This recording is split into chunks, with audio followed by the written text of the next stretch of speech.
دلافروز بابابکووا زاده شهری بوستونی پنجاکند است. با شهرکی زحمت‌آباد ناحیه وسه کلین شده آمده است. بخشیده بایدی نوروز یکی از داوطلبان آزمون جمهوریوی کدبانوی بهترین از ناحیه وسه پیشنهاد گردیده است.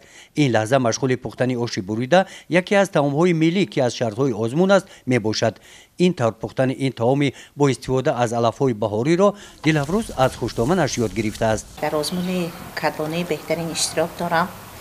وقتی که ایام خرد بودم بابا و ماماکلانای ما خوراک‌های ملی میپختن و من نیز در دل آرزو میکردم که کی من به وایا میرسم و همین خیلی خوراک‌های ملی را خودم میپزم.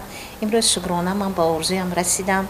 در آزمون کدبانوی بهترین اشتراک دارم و با دستان خود نمیروز خوراک ملی را تیار نمودم. دلافروز کارمند جماعت شهرک شده کار میکند. شکرانه تینجوی آسایشگی دولت نموده در برابر کدبانوگی برای فرزندانش مادری مهربان است و مثل مدینه همه فرزندانش را در روحیه و تندرستی و احترام آوردن به ارزش‌های ملی تربیت نموده است. من خوراک‌های ملی را بسیارتر دوست می‌دارم و می‌خواهم که به مثل مادرم پزنده خوب و ماهر شوم. این خانه نوروزی شرط دیگری آزمون کدبانوی بهترین رو دلافروز همراه مدینه آرا دادند.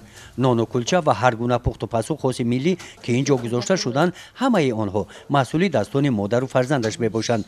اشتراکچی دوره ناحیوی آزمون جمهوریوی کدبانوی بهترین دلافروز بابابکووا و مدینه سلیم زاده باوری دارند که هنر کدبانوگیشان در مقیاس ناحیه ولایت جمهوری پسندی همگان میگردند.